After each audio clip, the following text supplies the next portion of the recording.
Yep. Yep. Hello. I didn't realize that we were live.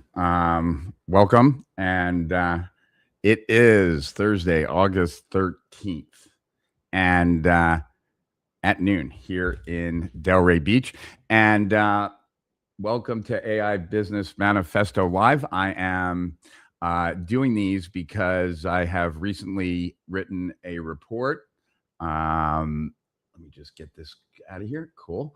And I recently wrote a report called the AI Business Manifesto, where I talk about what you need to do right now to be making money with AI. Then what is the competitive advantage that will be the next competitive advantage with AI, and what you need to do to start like aggregating for that. And then how you can use AI to improve your own personal performance. And that's really where my journey with AI started, where it really made a magical difference in my own personal life. So hi, Mahatma. Hi, Kevin. Hi, Itikab and Sean. I want to tell you, though, about something I wrote about in the AI Business Manifesto. And one of the sections that is in the today section, like what you have to have in order to be making money right now, is a harness. And the harness is everything that you put around your AI. That can be, for me, my harness lives inside of Obsidian primarily. And so Obsidian, I have numerous vaults with lots of data in it. And then there's also a lot of scripts. There's a lot of hooks. There's a lot of injections. There's a lot of other architecture that goes around it. And you need a harness. And one of the things that you want a harness that is agnostic of any of the platforms, so that you can use all of them one at a time or at the same time. But what's really interesting is that all the platforms are trying to make their desktop apps harnesses, and they are all advancing in different areas. And I want to discuss that because Codex right now, and Perplexity too, I haven't, primarily Codex, but I also want to talk about Perplexity, have amazing desktop apps. In fact, I was blown away last night by something that Codex was able to do for me. And it was shocking to me how good it was. So the Codex desktop is the ChatGPT desktop. And the Codex desktop has a bunch of features that if you turn them on, it does some amazing things.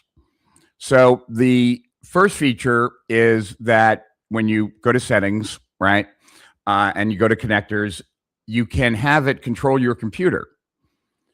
And that's pretty amazing because, my harness can do all these things, but the ability to just download something and install it on your system, and then all of a sudden it does all these things, is pretty amazing. Like any one of my AIs can control my computer, but for many people, they don't have that kind of harness. And so as soon as you have Codex, you now have the ability to tell Codex to, hey, I want you to send this person a message when they reply. Based on how they reply, if they say yes, then I want you to write that document. I want you to, send it to this critic to proofread, then put it in front of me and I'll give you approval. And if I approve it, then I want you to send it to this person and that person. Right? So that's like, as soon as you flip that little switch that says control my computer, it allows you to enable so much that before you would have had to have done yourself. And that's amazing in and of itself. And Perplexity computer does the exact same thing too. The Claude desktop, unless they've just updated it in the last couple of days, does not have that capability yet. But Codex and Perplexity do.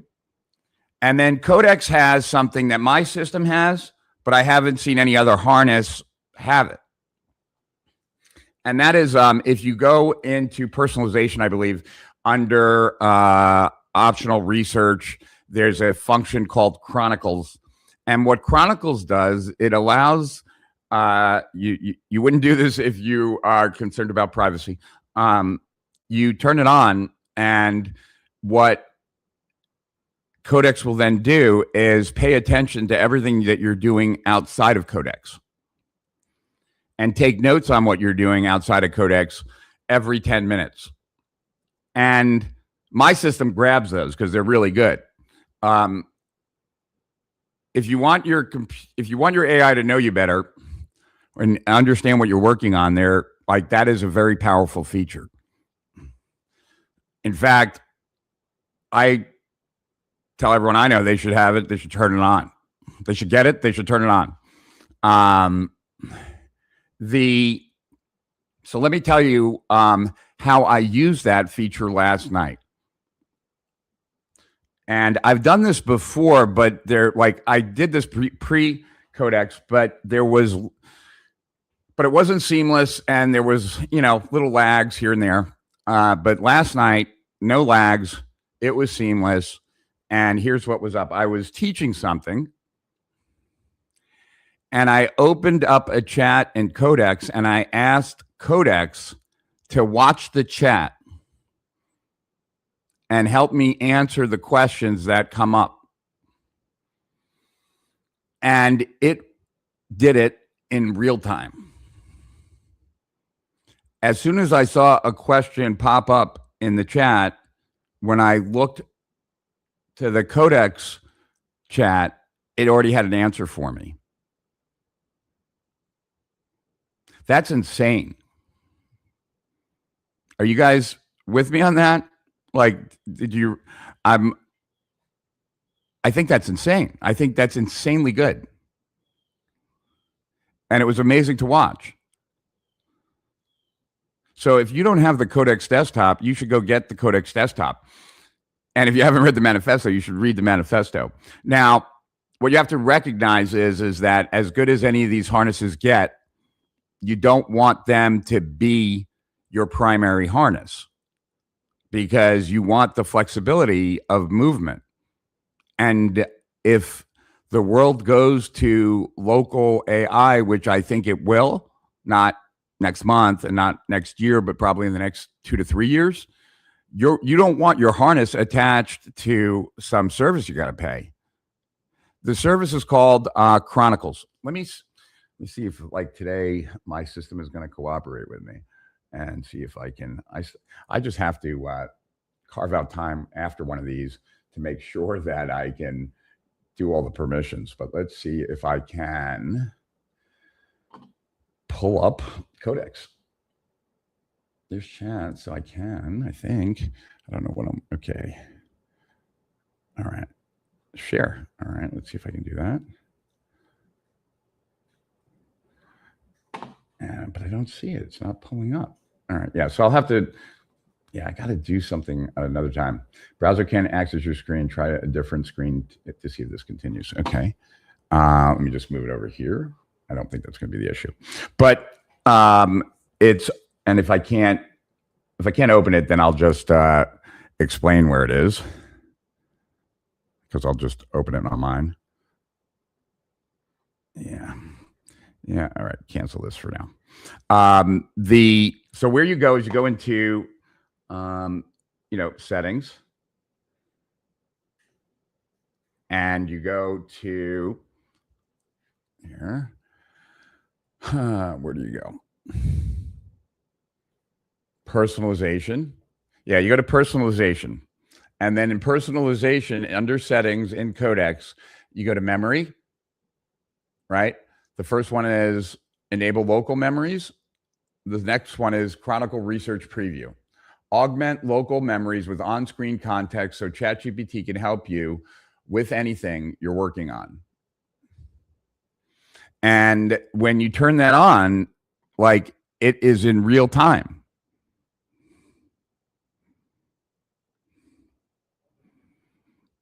That's awesome, Itcob. Itcob says that I've been creating a custom chief of staff. It's not perfect yet, but it has an imprint installed. How many desktop apps is ideal? Well, they all have different features. So like for, I would have, if you have a ChatGPT account, right, I would have the Codex desktop open, because if it's open, then it's doing the research chronicles and you're getting like this wonderful AI to take notes on everything that you do that you could feed into any AI that will know a lot about what you're working on. So whether you use it or not doesn't matter, right? Like you still get the benefit of it. And then if you want to use it like the way I used it last night, which I think is insane, right? Then you'd have to, then it would be a primary. And I would say that I use the Codex desktop, the Claude desktop, and I'm in Terminal and I bounce around. I have the Perplexity desktop and I use it for miscellaneous stuff. It's not primary to me. So it's like all the stuff that I don't want to be focusing on while I'm working, but I need like this or that, and I don't really want to waste like my core tokens on or anything like that. So I'll use Perplexity for that.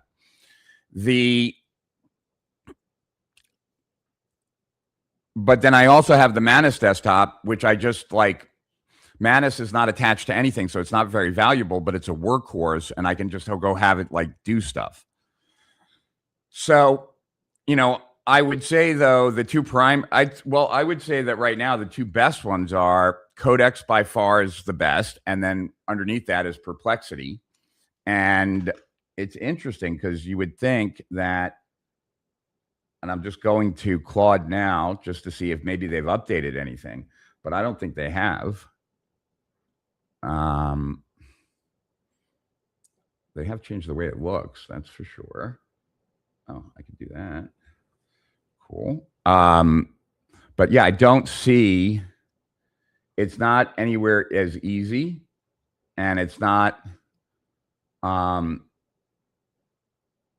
yeah, it doesn't show. Oh, enable computer use, that's on. Okay, so yeah, it just doesn't do as good of a job. And it does have screen recording abilities. So yeah, I would say though that Codex is certainly number one. Perplexity is number two. The Claude desktop, for whatever reason, is just not cutting it. But understand that in the age of AI, you need a harness. And if you don't have a harness, then guess what? You are the harness. And if you know my U diagram from the original manifesto, really what should be in the U is the harness. Now, your harness might have an imprint if you've installed it, or it won't have an imprint, right? If you've done Zenith Mind, it will also have a complete picture of you and will know where you're headed. And that would all be in the harness as well. But you need a harness, because if you don't have a harness, then you're the harness. You're the thing that connects everything. And that's a lot of work, and that takes a lot of time, and nobody wants that job. So what computer am I using? Well, the one on my desktop is an M3.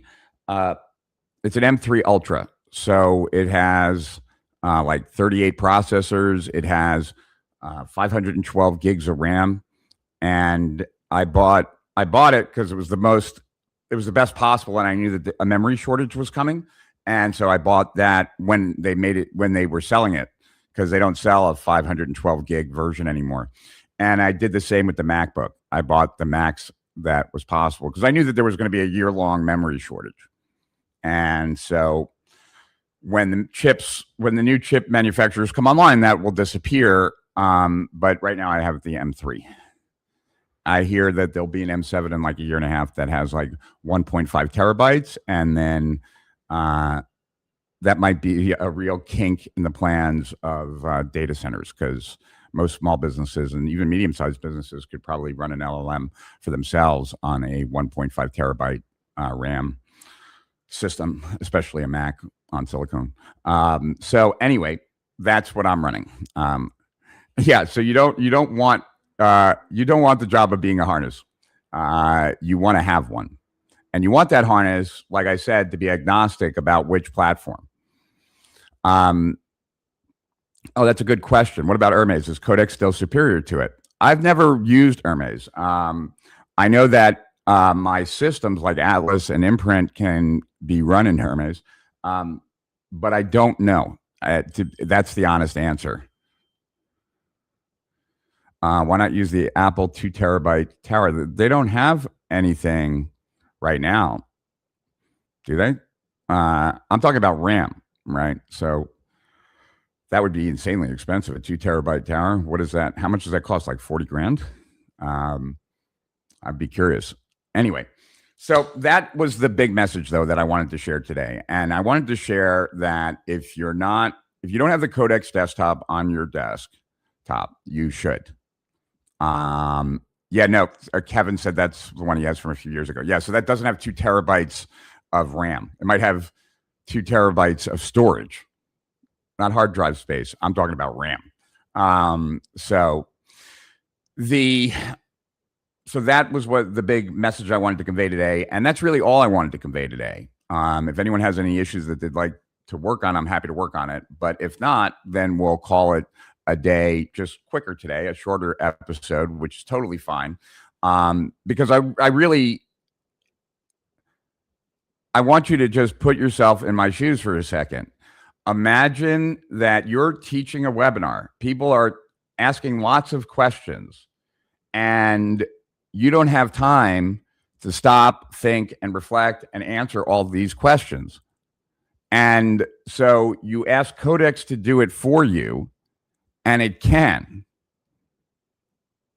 It is watching the chat, and as the questions come in, it is tell Eric this, tell Susan this, tell Rachel that she's reading the instructions wrong. She needs to do this.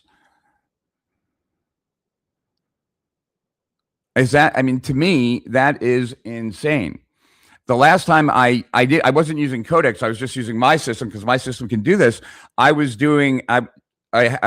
helping Jay Abraham with his webinar, or my AI was. And so I turned on the closed captioning, and so my AI could talk to Jay. And my AI would ask me to say, ask Jay about this. Then Jay would answer it, and it could read Jay's answer. And then it would be like, great. Okay, so then ask him this. And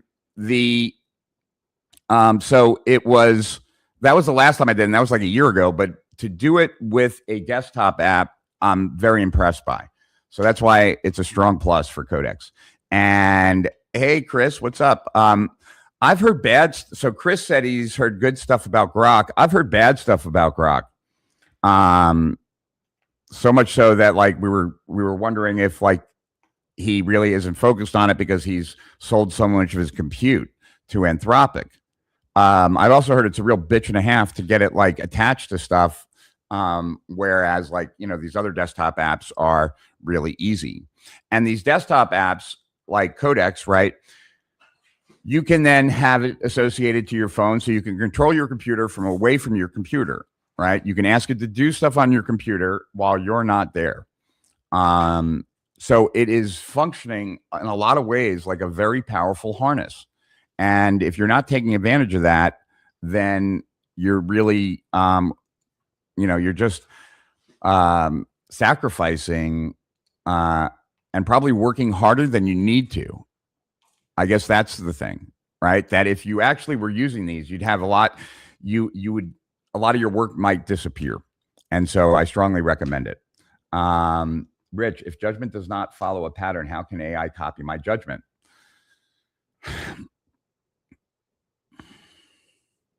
There are patterns in judgment, but not patterns that humans can see, but AI can see.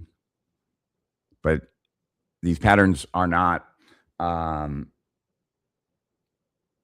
they can't be expressed in language, but they may be able to be expressed in mathematics. Hopefully that helps, Sean. I'm just looking at the rest of the questions. I guess that's it. All right. So that was the big message for today.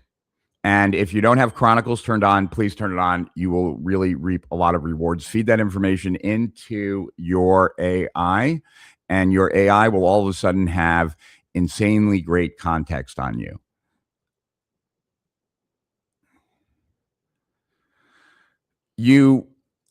So I have one last question here, and it's, Rich, if Codex is so good at acting like a harness, how do we keep using it and defend our own harness? Well, like even when I'm running in Codex, right, where it's running from is in my Obsidian vault. Like I'm pointing to my Obsidian vault, and everything that it is doing inside of my Obsidian vault. And so whether or not I'm running it on the desktop or I'm actually running a terminal inside of Obsidian, it's, for my harnesses standpoint, no different. So that's why. Like I live and breathe in my Obsidian vault. Everything that's important to me is there.